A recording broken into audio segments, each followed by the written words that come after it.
Alhamdulillahi rabbil alamin tanu be Ala ye an ka foli bɛ an lajɛlikɛla bɛɛ lajɛlen Mali kɔnɔ ani Mali kɔ kan fɛn fɛn sɔgɔlen don Bamada la nin waati in na an ka foli ni waleɲumandɔn b'aw bɛɛ lajɛlen aw denkɛ don aw balimakɛ Saliya Basi Kulibali ka bɔ Bamada.net la Maliyɛnw an b'aw ladɔnniya k'a fɔ k'an sigira aw ka jamukan mandi kɛnɛ kan ni o de ye émission kutuba ye ni juma o juma n'an bɛ dɔnnibaaw wele n'u ka na Ala ka kumakanw fɔ an ye ani Ala ka kiriw d'an ma ka bɔ a ka gafe sanumanw kɔnɔ an sigira o kɛnɛ kan tuguni o siranatigɛw la ni Ustaz Bari ani kalanfa Seydou Keita bɛ ɲɔgɔn fɛ hali bi aw yɛrɛ ɲumana ko kuranɛ sura 3 aya 53 mɔgɔ an n'olu bɛ suratu Ali Imran aya 53 shahidu shuhadaw sirejɔnw d'accord n bɛ foli kan di u ma fɔlɔ u ka foli kan bila o la an bɛ sɔrɔ ka tɛmɛ ni an ka babu ye Ustaz Bari salamu alaikum wa alaikum salam wa rahmatullahi Ala wa barakatu an bɛ Ala tanu kosɛbɛ kosɛbɛ baasi foyi tɛ yen an ka foli bɛ i yɛrɛ ye Saliya ani ka équipe mɔgɔw bɛɛ foli diyara n ye kosɛbɛ Bali Sisoko ninnu ni u bɛɛ aw minnu bɛ yen ni aw cɛ sirilen don walasa an ka émission ka tɛmɛ aw fɛ yan ani Bamada filɛbagaw bɛɛ an bɛ u bɛɛ lajɛlen fo ni kisi foli ye salamun alaikum d'accord merci maître Bari kalanfa salamu alaikum wa alaikum salam wa rahmatullahi kɔri baasi tɛ an bɛ Alahu fo k'Ala barikada Ala min ye tanu masa ye kuranɛ suran fɔlɔ aya 2 alhamdulillahi rabbil alamin an bɛ Ala fo k'Ala barikada k'an lamɛnlikɛlaw ni an filɛlikɛlaw k'olu bɛɛ lajɛlen fo ni kisi ka foli da kan ye n'o de ye salamun alaikum merci kalanfa Seydou an b'a lajɛlikɛlaw ladɔnniya k'a fɔ ko bi an ka jamukan o de bɛ taa les sourates de protection bamanankan na ni an b'o fɔ k'a fɔ k'i protéger ni o bɛna fɔ bamanankan na a yɛlɛmali ka gɛlɛn kosɛbɛ mais n bɛna fɔ suran don suran min ni i y'a fɔ n'a b'i tanga a bɛ fɔ ten tanga suranw ani u bɛ kalan cogo di n'i bɛ fɛ ka tanga ɲini Ala fɛ i bɛ suran ninnu kalan cogoya min na bi an bɛna sigi o babu de kan kalanfa Seydou ani maître Ousmane Bari u bɛna u da don a la kosɛbɛ k'a walawala o la an b'a fɔ ye k'a ka partager kosɛbɛ ka d'a kan walasa anw bɛ ni jamukan ninnu kɛ walasa aw de ka kunnafoniya fɛnw na aw tɛ fɛn minnu dɔn ka bɔ Ala ka gafe sanumanw kɔnɔ d'accord maître Ousmane Bari yala sura minnu bɛ yen ni a bɛ mɔgɔw tanga n'a bɛ Ala ka gafe sanuman kɔnɔ n'o ye kuraniw ye ani a bɛ kalan cogoya min na yala i bɛ se ka mun sɔrɔ ka fɔ an ye dakuruɲɛ damadɔ la joona waati min dilen don an ma kɔnɔ alhamdulillahi rabbil alamin rabbi a'udhu bika min hamazati sayatini wa a'udhu bika rabbi an yahdurun Al-Quran sura 23 aya 97 aya 98 chapitre 23 verset 97-98 an tigala i ka an kisi kan tanga kosɛbɛ ka bɔ iblisu ka lamaga ma jati Ala i ka an tanga i kan kisi ka bɔ u fɛ gɛrɛɲɔgɔnya gɛrɛɲɔgɔnyali ma n'i y'a mɛn a magara i la a seri la a gɛrɛli la de ko gɛrɛɲɔgɔnya bɛ na ni murula sɔgɔli ye gɛrɛɲɔgɔnya a bɛ na ni murula sɔgɔli Ala ko kanga n'an bɛ Kuranu n'an b'an da don kuranako la kosɛbɛ ko o la an yɛrɛ kun kalifa ale ma kosɛbɛ walasa ale ka an kisi o ko ninnu ma iblisi ma ɲi a ma ɲi o tanga ɲini kɔfɛ an b'a fɔ alhamdulillahi rabbil alamin summa alhamdulillahi rabbi israh li sadri wa yassir li amri wa halul uqtadan min lisani yafqahu qawli kuranɛ sura mugan suratu taha aya mugan duru ka se aya mugan wolonfila ma ka jigi awɔ chapitre 20 verset 25 à 27 an ye duwawu de kɛ duwawu mun bɛ kira musa de y'a kɛ ka tɛmɛ segi kɛra parce que barisabu de inna haza lafi sufil ula sufi ibrahima wa musa segi kɛra o duwawu kelen sigira ka kɛ ka di nabi muhammadu ma kuranɛ sura mugan verset mugan ani duuru ka jigi an y'a ɲini ala fɛ musa y'a ɲini ala fɛ a ko ala ka ale disi fɛrɛ quoi rabbi shrah li sadri kan disi dayɛlɛ kan disi fɛrɛ ni disi korona faamu i tɛ se ka kuma ɲɛnama fosi fɔ donc il faut te mettre à l'aise quoi que Allah te mette à l'aise disi ka fɛrɛ kuma mun bɛ na ala ka kuma ka gɛlɛn kosɛbɛ a ka gɛlɛn fo ka taa fɔ a to ten o girinya a gɛlɛya ala ka a ta an ye quoi o la pour que o ka kɛ fo nɛkun de ka tilen ni nɛ firigera kuma tɛ faamu ni kuma ma faamu i ka baara kɛra fu ye a dɔ la a bɛ taa yɛlɛma ka kɛ fɛn wɛrɛ ye i bolo mun kosɔn y'a ye o de kosɔn mun kosɔn mɔgɔw minnu bɛ lamɛnni kɛ u k'a faamu mɔgɔ minnu bɛ an lamɛn mun kosɔn u k'a faamu ni dɔw bɛ kuranɛ sura mugan ni duuru dun mugan kɔnɔna na suratu Taha a verset aya 36 ko k'i ka ɲinini fɛn dir'i ma suratu Taha o yɔrɔ kelen quoi aya 36 ala b'a fɔ ko Musa ma e min ɲini fɛ a dir'i ma o la an bɛna kuma ɲɛma kumaw de don a dɔw bɛ yen an tɛ moriya kɛ an tɛ nasibɔ mɔgɔ ye an tɛ halwa don mɔgɔ an tɛ yiribɔ mɔgɔ ye mais ala bɛ kuma dɔ fɔ i ɲɛna kuranu ni kɔnɔna na a ko wa nunazzilu minal Qur'an ma huwa sifaa'un wa rahmatun kuranu sura 17 ani wolonfila aya 80 ani aya 2 chapitre 17 verset 82 ko nin kitabu ni jigina kuranu de don quoi a jigina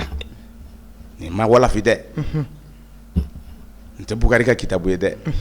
muslim ta tɛ nin ye dɛ kana hazal qur'an an iftara min dunillah wa ma kana hazal qur'an an kitabu in tɛ kitabu lalagale ye a bɔra Allahu de fɛ yen maa mun ye diɲɛw da diɲɛ daba masa maa mun bɛ diɲɛ dɔn ka e dan ka ne dan ka dugumakolo dan ka e dan ka ne dan k'an bila sanfɛ ka sankolo gulon an kunna o masa ka kitabu de ale de b'a dɔn e t'a dɔn ne t'a dɔn chapitre 10 verset 37 diina tigi Allah lillahi dinul qalis Kuranu sura 39 chapitre 39 verset 3 ala lillahi dinul qalis diina tigi o de ka jigi kitabu filɛ nin ale de ko i ma o kitabu kɔnɔna ma huwa sifaa'un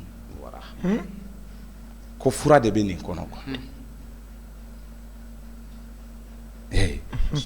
ka taa mɔgɔw kanu na minnu liminalen don quoi minnu sɔnna fura kanda de b'a kɔnɔna na zalikal kitabu la raiba fihi a bɛ maa kanda sura 2 verset 2 a bɛ maa tanga kuran bɛ maa tanga quoi sikato la kuran sura 10 aya 50 ni aya 7 alkuran bɛ adamaden tanga o de kosɔn a bɛ kira mɔgɔ ni baro tuma min na a b'a baro il va lui donner des sourates des puissants versets de protection ay kana siga la dɛ i m'a ye i ɲɛ bɛ nin na baga i bɛ cɛ dayɛlɛ i tɛ baga ye ne la a tɛ comme baga ye haramu ye dɛ m'o fɛ e ye dɛ il y a des versets plus puissants que baga siri quoi ale kana siga o kuma na kuranɛ kɔnɔna na a ye tangana di kira mɔgɔ in ma a ko Mamadu Lamini sura nin n b'a d'i ma e bɛ to k'a kalan n'i y'a kalan i bɛ tanga kɔrɔtɛ t'i minɛ dabali t'i minɛ ɲɛjugulankari ka misali la ɲɛjugulankari de ye sura nin ye dabalilankari de ye o sura ninnu ye quoi n'i y'o kalan ta i da quoi kana jɔrɔ ni kana boli karamɔgɔw nɔfɛ k'a fɔ k'u ka n t'a dɔn a bɛ fɔ cogo di k'u ka tangana ɲini ka di ne ma k'a sɔrɔ tangana de filɛ nin i bolo c'est dans ça mais mɔgɔ bɛ tile k'a kalan fana mais ça les protège pas et pourquoi ça les protège pas a yɛrɛ dalen don dɔw ka sokɔnɔna la j'ai un Coran chez moi il a un Coran chez lui ça ne lui protège pas ayi n'a y'i diya taa i ka so fa kɔrɔna na bibliothèque k'a fa kɔrɔna na a t'i protéger a dira i ma walasa i k'a kalan utlu ma uhiya ilayka fɛn mun jiginna fɛn mun wahira ka na i ma Muhamadu o kalan a dira ma i k'a kalan n'i y'a kalan de a b'i protéger quoi a b'i bolo ten non a t'i protéger ani 9 aya 40 ani aya 5 chapitre 29 verset 45 utlu o la bi an bɛna kuma sura ninnu kan duguma suraw de bɛɛ b'a dɔn duguma suraw de don a misali dɔ bɛ Kuranu sura 113 an ka a kelen kelen ta fɔ ka taa a ban i b'a lajɛ an fɛ kul a sura 113 awɔ a verset fɔlɔ a ko kul Muhamadu a fɔ a'uzu i y'a ye a'uzu n bɛ tanga ɲini birabbil falaqi maa de yɔrɔ mun bɛ kɛnɛ ci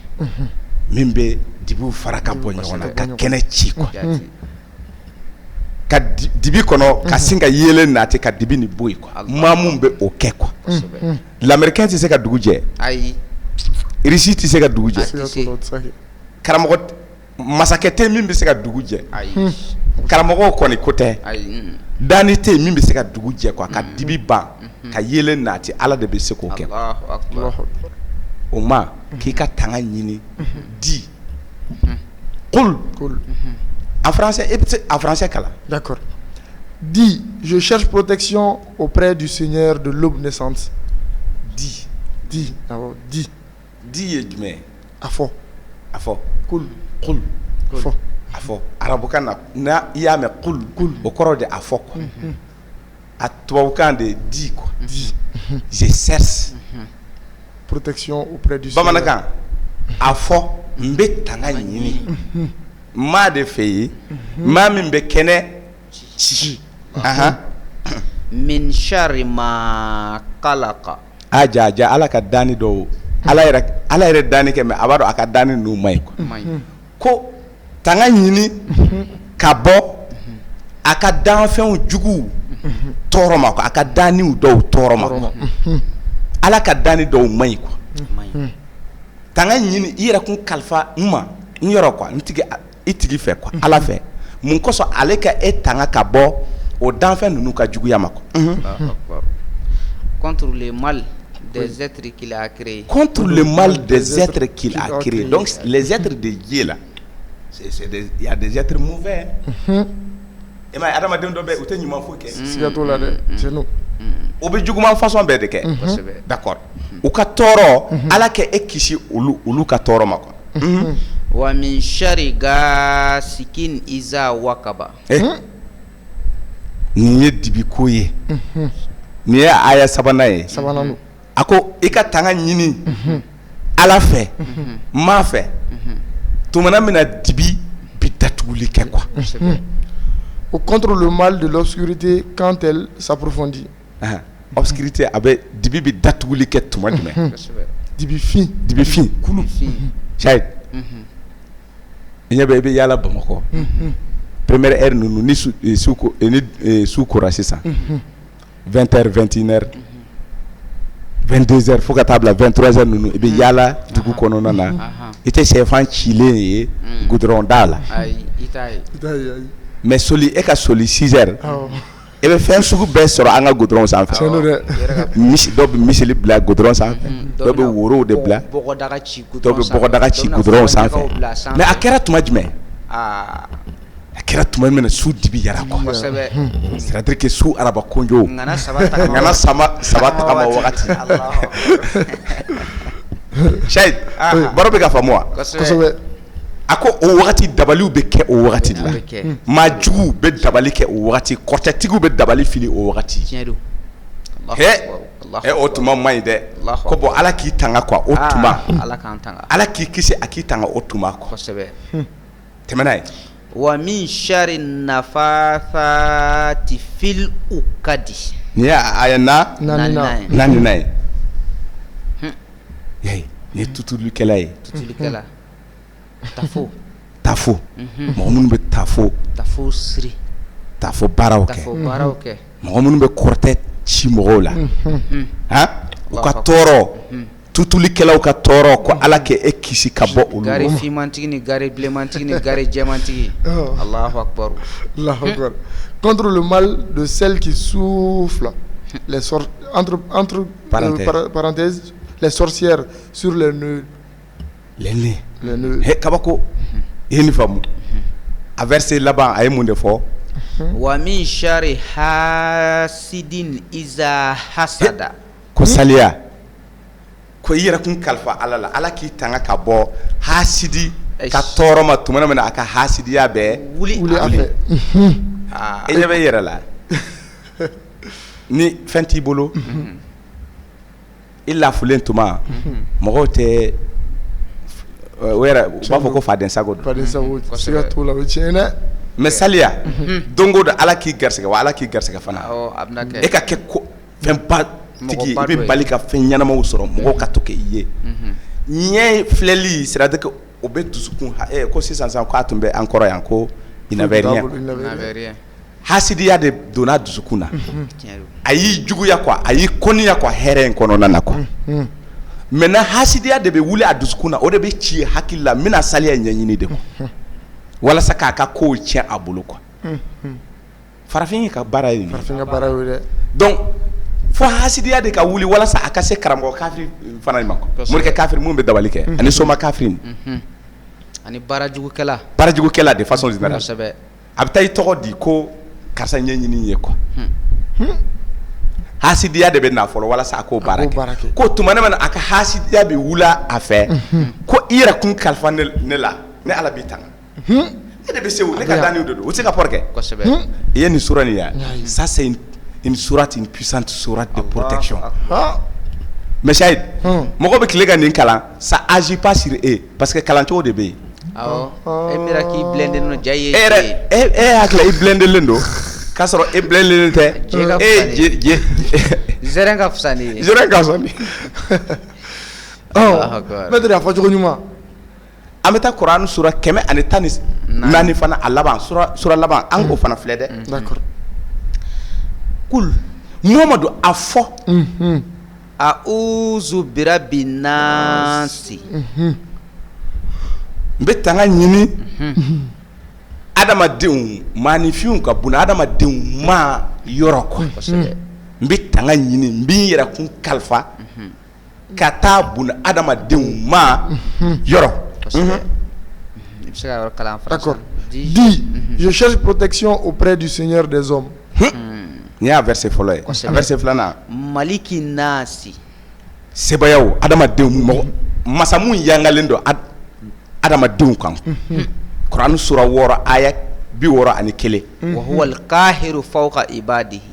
surat 6 les bestiaux ale ala mun yangalen don a ka danfɛnw kunna ala mun yangalen don adamadenw kunna ala mun ka sebaya la souveraineté dominateur suprême a ka souveraineté ala mun ka souveraineté bɛ boli maaw bɛɛ kan Allahu akbar n yɛrɛ kun kalifa i ma tɛmɛ n'a ye le souverain des hommes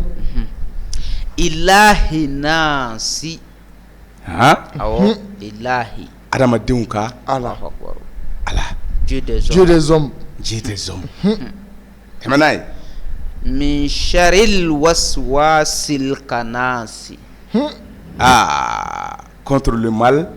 du mauvais conseil furtif. Le mauvais conseil. Il y a mauvais conseil donc. Maître au point. Mɔgɔ dɔ bɛ yen i ni furumuso bɛnbaliya fitiri ka don i ni furumuso cɛ i bɛ boli ka taa i terikɛ dɔ fɛ k'a sɔrɔ i t'a dɔn i terikɛ ni sitani de ye quoi o de kosɔn a b'a fɔ Kurani sura 6 aya 112 wa kazalika ja'alna likulli nabiyyin aduwan sayatinal insi wal jinni adamadenw sitaniw bɛ yen jinɛw setaniw fana bɛ yen adamadenw cɛla adamaden setaniw bɛ yen mais e b'o dɔn cogo di a lamɛn dɛ misali de don quoi e ka taa i ka problème ɲɛfɔ i ni furumuso cɛ ko aw ça va pas quoi e ka taa fɔ i terikɛ dɔ ye problème bɛɛ lamɛnnen kɔfɛ a bɛ sin k'a kɛ ten saliya a bɛ to k'i to kumana ka to a ko fɛn dɔ bɛ yen ne tun tɛ se k'a ɲɛf'i ye c'est-à-dire que e yɛrɛ c'est que dusukan in bilahi dusukan in kojugu ni ne de tun don a bɛ sin ka kuma c'est-à-dire a b'i pousser i ka ko dɔ kɛ a contre la k'a sɔrɔ e tun nana ka solution de ɲini dɛ sisan a ye e pousser yɛrɛ de quoi farafin jogo farafin jogo fɔlɔ a bɛ sin k'a fɔ ko saliya ko fɛn dɔ bɛ yen an tun tɛ se k'a ɲɛfɔ i ye o n'o tɛ an bɛ fɛn dɔ kalama a ko la bon mais i m'a ye ni a y'a fɔ a bɛ fɔ k'a ye nafigiw ye ko n'o tɛ hali o don a y'a ye ne y'a ye bar dɔ da la ani cɛ dɔ bɛ ka bɔ aw saliya e yɛrɛ tun tɛ se kɛ maintenant sisan si tɛ a e ka dimi n'a tun bɛ 50 degré la a bɛ taa 90 degré la 180 tɛ kɛ c'est i ni kalima yɛrɛ de bɛ sigi so quoi ni c'est un mauvais conseil furtif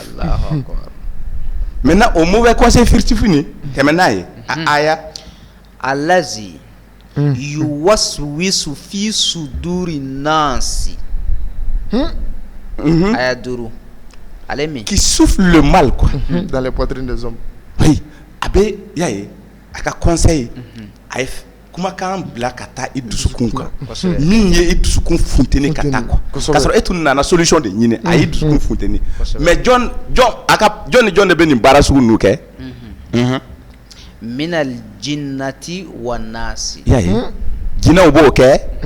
adamadenw b'o kɛ a bɛ jinɛ kunda a bɛ jinɛ kunda a bɛ adamaden kunda o yɛrɛ c'est à dire que ko dɔw tun kan ka latɛmɛ mais ni i ka ko in n'i y'a se mɔgɔ dɔw ma dɔrɔn a yɛrɛ b'a juguya quoi ka taa se yɔrɔ la a tun man kan tɛ ka se yɔrɔ min na quoi wa jinɛw fana b'o kɛ quoi jinɛ ta ye jumɛn ye i ni mɔgɔ dɔ bɛ se ka dala mankan kɛ quoi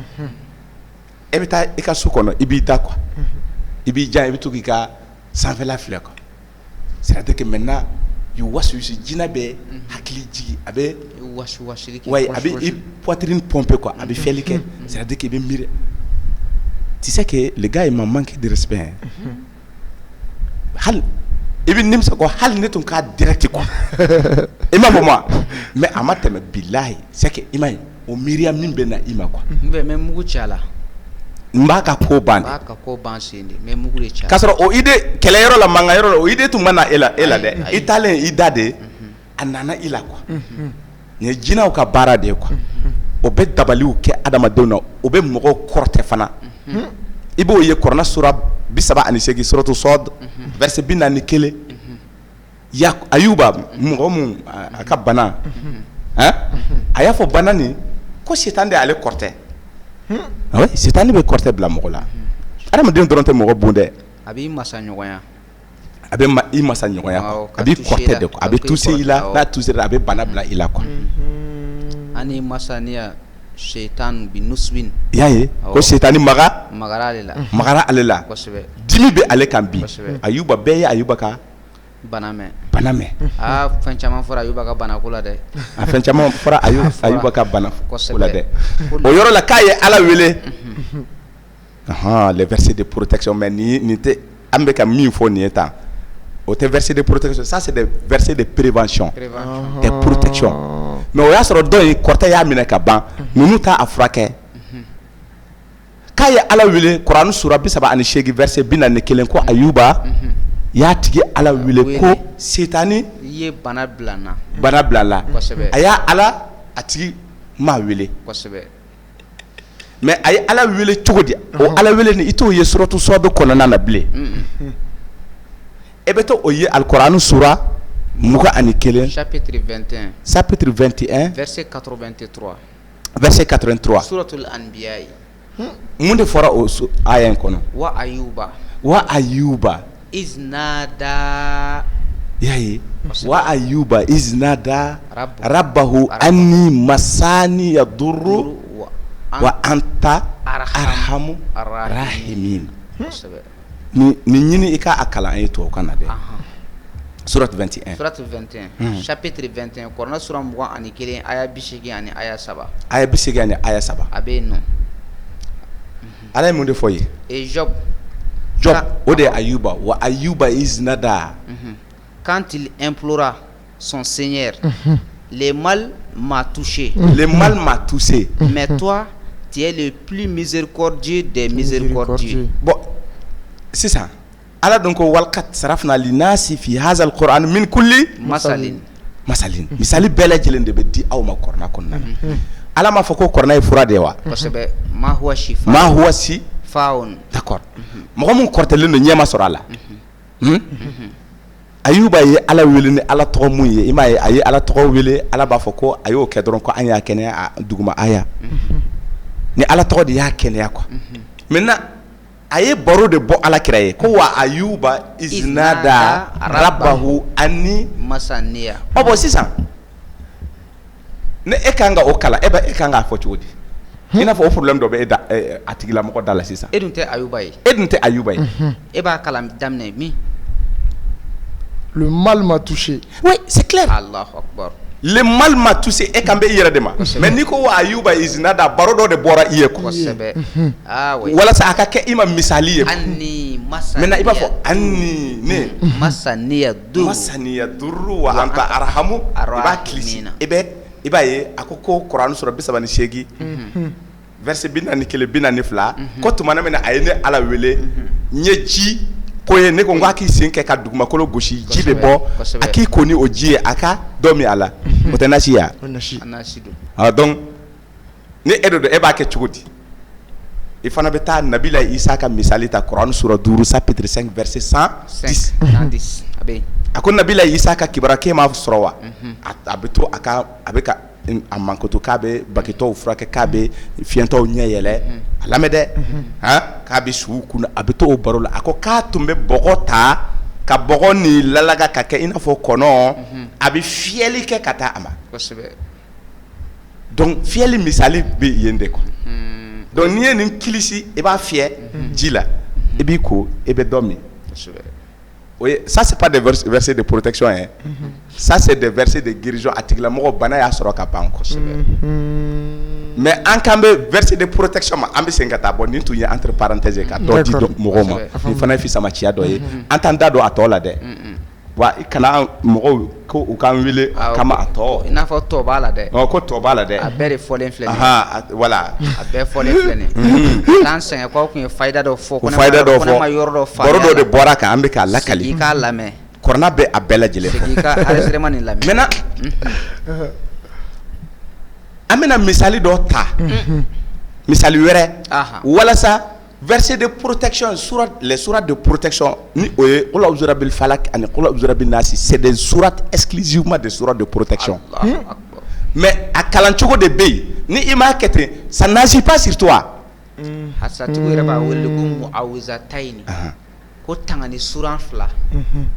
tout à la tata ala kirama foy dugu Quran sura bishegini kele aya muwannani wa ma huwa ala al-ghaibi bidonini ama foy dugu ayara befo ore ko sambe kan il faut quoi kanye malien ma ko munu be feka munu kortelendo munu be feka fen famu quoi munu be feka kalma munu sentala de me olu era bake parce que abu na abu to ka ngai mission lenyo abu to ka fo kanye kafir am to ka fo olu fana kafir ba fo do olu dene do ba fo kanye kafir am to ka fo ko ala ko ka fana kafir parce que ay ala ka kitabu blaka ta fa refe ko sebe bon d'accord akalanchugo yani anga sama ambe misali do ta Quran sura flata suratul bakara verset kemefla ani kele Allahu akbar wa minhum atoy kalanfa ka ta o yoro sura ko sebe wa minhum jati man yaqulu ato ya katana e dondoni afana be ka nyini nunu kuma nunu Kɛmɛ esire fila ani sura fla sourate 2 verset 201 201. 201 D'accord, c'est bon. ya ata wa minhum mogo yu kanto man yaqulu rabbana ne mogo dɔw de mogo dɔw de kumana quoi wala ala be ko o fana baro rapporter ala kira ye sɛbɛ akala rabbana o ko antigi ala atina fi dunya i ka niyɔrɔ ɲuman di an ma duniya kɔnɔna na yan hasanatan wa fil akhirati hasanatan wa qina azaban nari i ka niyɔrɔ ɲuman di an ma lahara i ka an kisi ka bɔ tasuma jahanama ka jenni ma ka ɲagata ma Hein? niyɔrɔ ɲuman di an ma rabbana atina fi duniya hasanatan wa fil akhirati hasanatan wa qina e tɛ to k'a mɛn karamɔgɔ b'a kɛ wa Kosɛbɛ. he ni aya ni karamɔgɔ b'a kɛ dɛ mais pourtant aya ni a daminɛ ye jumɛn ye wa minhum man yaqulu pourquoi ils n'ont pas prononcé ça u ka duwawu ni olu b'u ka duwawu kɛ pourquoi o t'a fɔ wa minhum man yaqulu pourquoi o t'o fɔ et il y a des gens qui disent et il y a des gens qui disent Seigneur il y a des gens qui disent baro dɔ de lakalila i ye quoi o bɛ to ka duwawu mun kɛ sisan u b'a fɔ ko rabbana an tigi ala atina fi dunya hasanatan wa fil akhirati hasanatan wa qina azaban nar o tɛ aya in daminɛ ye dɛ o dun tɛ aya in daminɛ mais u ka duwawu bɛɛ dun ye u b'a fɔ ko rabbana atina fi dunya hasanatan mais mɔgɔw y'a fɔ ni o t'o yɔrɔ fɔ bilen Allahu akbar pourquoi o t'o yɔrɔ fɔ pourquoi O t'a fɔ cogo ɲuman ye. hein O t'a fɔ cogo ɲuman ye. parce que n'i y'o yɔrɔ fɔ e bɛ ka a baro kelen bɔ mɔgɔ wɛrɛ de ye quoi sisan comme i m'a fɔ moi Faamuya kosɛbɛ. tiɲɛ don e bɛ fɛ ni i ko ko wa minhum man yaqulu ça veut dire que e bɛ k'a fɔ ko les gens ont dit maintenant tu t'adresses à une autre personne ka a ladɔnniya mɔgɔ ye min fɔ kɔrɔna kɔnɔ ko dɔ kunkan ko la mais ni e yɛrɛ sisan e bɛ fɛ ka ala yɛrɛ deli o mɔgɔ kelen ye min fɔ e bɛ fɛ ko o kelen fɔ est ce que e kan k'a fɔ ko mɔgɔw y'a fɔ wa ayi mɔgɔw y'a fɔ an tigi ala niyɔrɔ ɲuman di est ce que o la est ce que e bɛ ka kuma nin fɔ kɛ e yɛrɛ concerné wa Hali an ka so yɛrɛ kɔnɔ. mun yɔrɔw la Bamanankan yɛrɛ jɛlen yɔrɔw la. na. Ni mɔgɔ yɛrɛ y'i ci yɛrɛ ko taa nin fɔ karisa ye. N'i taara i bɛ taa ci fɔ de mais est ce que a tigi y'a fɔ cogoya mun na karisa a ye n wele ko n ka na f'i ye i t'o bɛɛ fɔ mais a ye karisa ye n bila ka na ko n ka na nin f'i ye o ye kuma jɛlen mais karisa ye ne wele k'an ci ka na i ka so ko n ka na nin f'i ye o tɛ fɔ. kosɛbɛ Kuma tilennen i kuma fɔra i ye cogo min na i bɛna a kuma lase k'a sɔrɔ ko bɛɛ kɛra cogo min na a ma fɔ ten kosɛbɛ a kɛlen b'a fɔ kuma lase cogo o fana technique bɛ yen bamanankan na komi a bɛ nanzarakan na cogo min komi hali a bɛ arabukan na cogoya min kosɛbɛ kuma lase cogo bɛ yen kan caman bɛ yen a bɛ ten tɔ. tiɲɛ d'accord an ka misali dɔ ta teliya la hein an ka taa Kurani sura 3 ta suratul al imran a verset 173 Allahu akbar verset 173 Coran chapitre 3 verset 173 a ko allazina verset 173 wa qalu ko mɔgɔ minnu bɛ yen hein ni a nana fɔ u ye kibaruya dɔ de nana di mɔgɔ dɔw ma o mɔgɔ ninnu y'u kanto hasbunallahu wa ni'mal waqilu o bɛ ka dalakɛsɛ ye dɛ ala ka hinɛ a la arabana skawali ala ka hinɛ a la ala ka hinɛ a la kabako an ka cɛkɔrɔba don wa qalu hasbunallah wa ni'mal waqilu hasbunallahu wa ala ni'mal ka hinɛ an ka waqilu président hasbunallahu wa ni'mal waqilu Elaji Ibrahim Boubacar Elaji Ibrahim Boubacar Keïta a bɛ sen na dɛ hasbunallah wa ni'mal wakil fa bɛ wa ni'mal wa ni'mal fa b'a tɔ yaye Allahu akbar mais munna a ma fɔ wa qalu u t'a fɔ wa qalu hasbunallahu wa ni'mal wakil mɔgɔw y'u kanto ala e de ye an wasa baga ye an wasabaga ye donc ni e bɛ fɛ ka mɔgɔ ye min fɔ ni e bɛ fɛ k'o fɔ i b'a fɔ ko wa dɛmɛbaga Ala. ɲamana e min kɛra dɛmɛ e min ye wasa baga ye ɲɛ n kɔ sɛmɛ i la Allahu akbar hasbunallahu wa ni'mal wakil y'a ye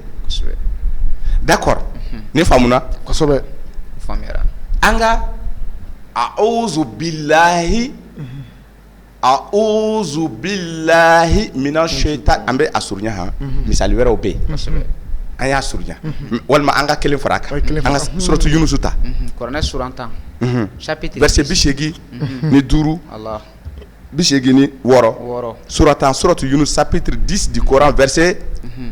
85 à 86 an k'o fana lajɛ ɲɔgɔn fɛ qalu o y'u kanto alallahi tawakkalna rabbana la taj'alna fitnatan lil qaumi zolimina wa najjina bi rahmatika minal qaumil kafirina a daminɛ ye faqalu de k'u y'u kanto mais u y'u kanto u ye mun fɔ an ye Ala kɛ an kɔsɛmɛyɔrɔ ye an y'an jigi an y'an wakilu kɛ Ala ye jati alallahi tawakkalna Ala an y'an wakilu k'i ye jati rabbana an tigi Ala la taj'alna fitnatan lil qaumi zolimina yɛrɛ kuntɔɲɔbagaw kana an k'u ka fitna ye quoi kana to u ka fitna ka se anw ma quoi fitna tigi balaw tigi kana to a ka balaw ka se ne ma quoi kana se anw ma wa najjina an tigi Ala i ka tila ka an kisi bi rahmatika ne Ala yɛrɛ ka nɛɛma ye minal qaumil kafirina ka bɔ kafiri ninnu ka lajaba ma quoi y'a ye mais a daminɛ ye jumɛn ye faqalu mais u bɛ to k'a fɔ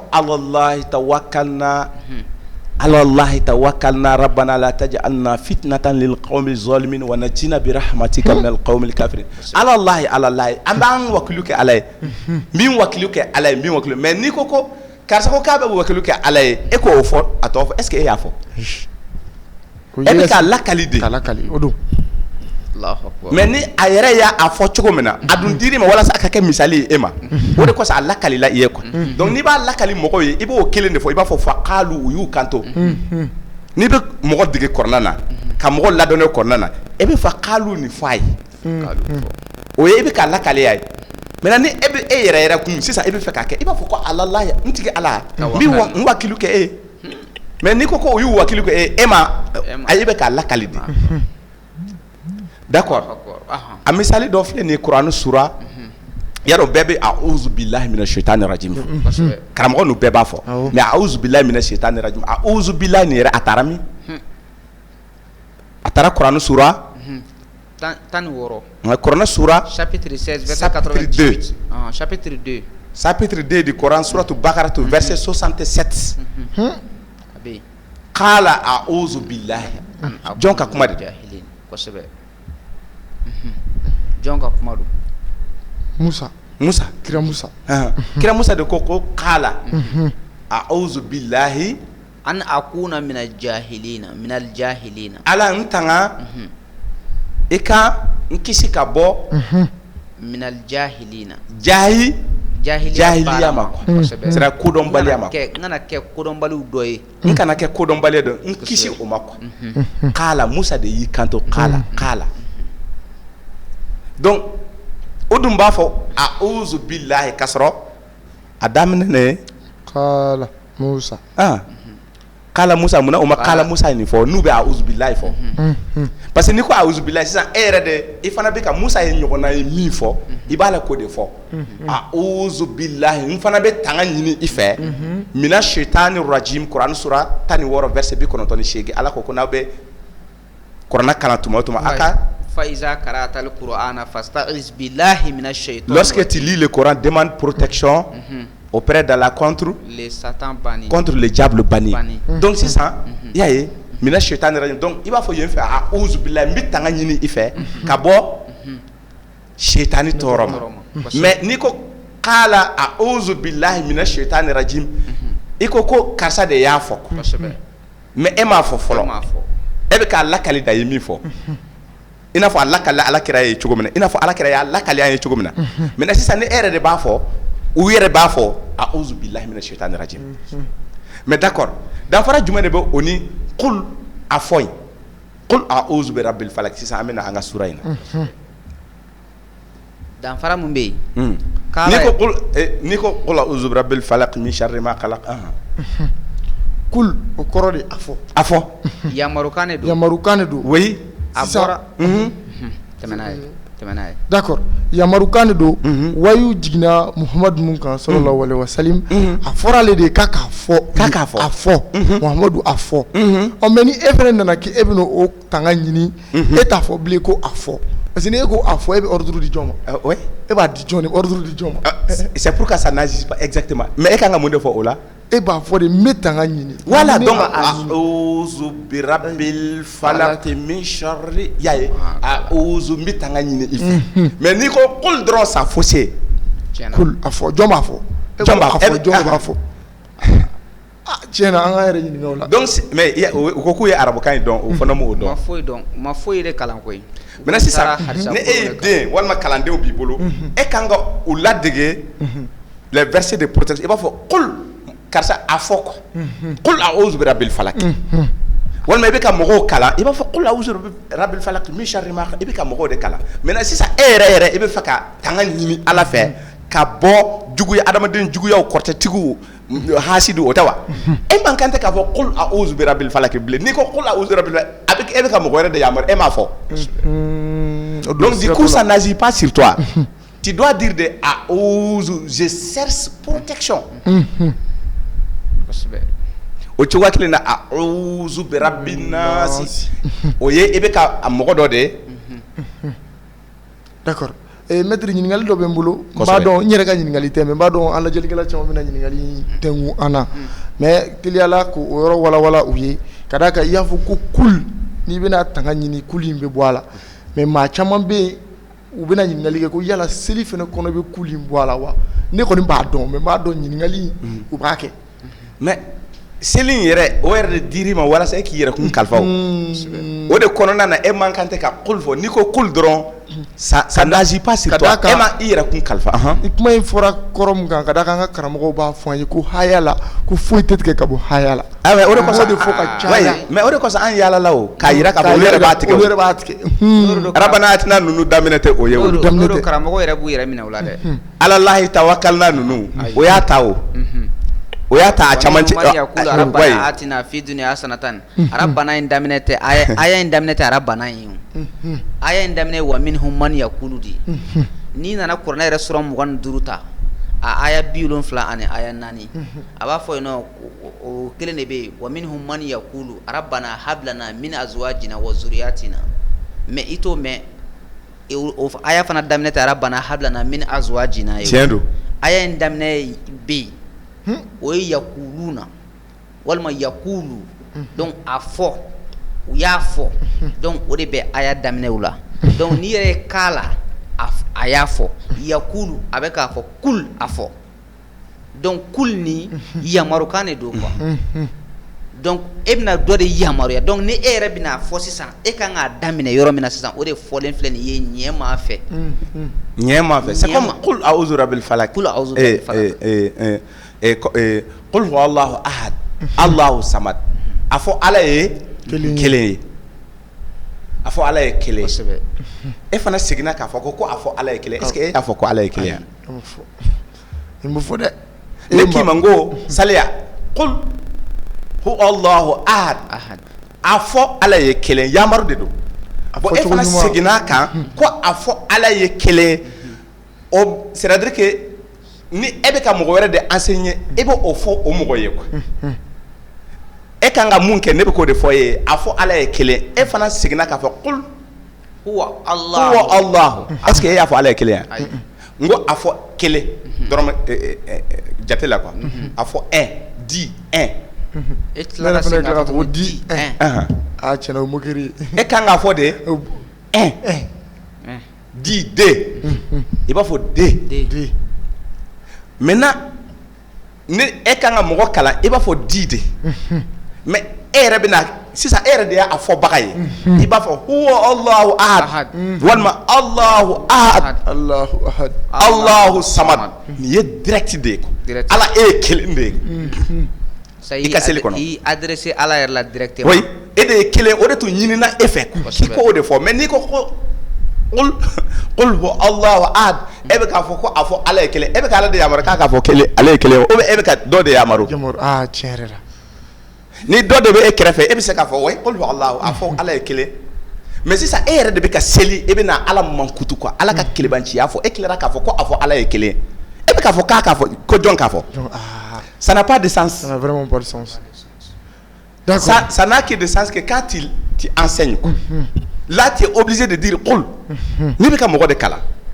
qul a'udhu birabbil falaq qul a'udhu birabbin nas i n'a fɔ mɛlɛkɛ tun bɛ ka kira kalan cogo min na donc i mago bɛ yɔrɔ min na sisan ni e yɛrɛ kan k'i adressé ala la i b'a fɔ a'udhu billahi minash shaitanir rajim walima a'udhu birabbil falaq min sharri ma fo ka taa fɔ walima a'udhu birabbin nas malikin nas o la ça agit c'est une protection d'accord maître an ka waati min kun dilen don a ma waati kuruna kosɛbɛ waati kuruna yala kumakan laban jumɛn bɛ yen yanni an ka jamukan in kuncɛ waati laban kumakan laban o de ye mɔgɔw fastamsiku billazi uhiya ilayka mɔgɔw k'u sɔgɔ alikuranɛ na innaka ala siratin mustaqim wa innahu la zikrun laka wa liqaumika wa sawfa tusaluna surat 43 verset 43 suratul zukhruf verset 43 verset 44 ko kira k'i sɔgɔ alikuranɛ na ko bari sabu kuranɛ de ye siratigɛ tilennen ye ani i ka manto mɔgɔw wa ne bɛ taa aw ɲininka sɔɔni kuranɛ ko in de la quoi donc kuranɛ mun filɛ nin ye kitabun anzalnahu ilayka mubarakun liyadabbaru ayatihi waliyatazakkara ulul albab surat 38 verset 29 chapitre Sod 38 verset 29 ko kitabu ni kitabu barkaman ne ala de y'a jigi ka duga ka ayaw bila kɔnɔ ka taa maaw kanu na maa minnu bɛ taasi aya ninnu na maa minnu hakili ka bɔ u ka hakili jakabɔ kɛ doué d'intelligence donc kuranɛ o de kosɔn an y'a bɔ k'a yira mɔgɔ caman bɛ dugawu kɛ suuraw dɔw ni ayaw dɔw kɔnɔna na u b'a ta camancɛ la a caman rabbana atina fi dunya ninnu a bɛ kɛ ten de n'i ma taa se e tɛ se k'a faamu mais yɔrɔ dɔw sisan u sera qul yɔrɔ ma u b'a fɔ qul a'udhu birabbil falaq non qul a'udhu birabbil falaq o ye e bɛ ka mɔgɔ de kalan o la nin bɛɛ ye taasi de ye kodɔnw de ye kuranɛ dira kodɔnnaw de ma donc o la nin de ye kumakan laban ye ka mɔgɔ wele ka na alikuranɛ Kalafa Seydou kumakan laban a bɛɛ fɔra sa o a bɛɛ fɔra mais an bɛ kangari kelen min da mɔgɔw ye donc mɔgɔ de kana n'an wele k'a fɔ ko an ka nasi bɔ ale ye walima ko a tɔ dɔ bɛ yen wa ko ka o yɔrɔ ka fɔ ale ye donc tɔ t'a la dɛ kɔnɔna jɛlen don nin y'a bɛɛ de fɔlen ye misali dama dama dira i ma quoi donc a k'a fɛn fɛn b'o cogo la i b'a bɛɛ bila o minɛn kɔnɔna na a banna baasi tɛ kosɛbɛ d'accord n ka foli bɛ se aw yɛrɛ yɔrɔ kosɛbɛ aw minnu ye déplacement kɛ ka na an ka foli b'aw yɛrɛ ye kosɛbɛ an b'a lajɛlikɛlaw ladɔnniya k'a fɔ k'an ka jamukan sera a kuncɛyɔrɔ la aw k'an bɛn sigi wɛrɛ wasalam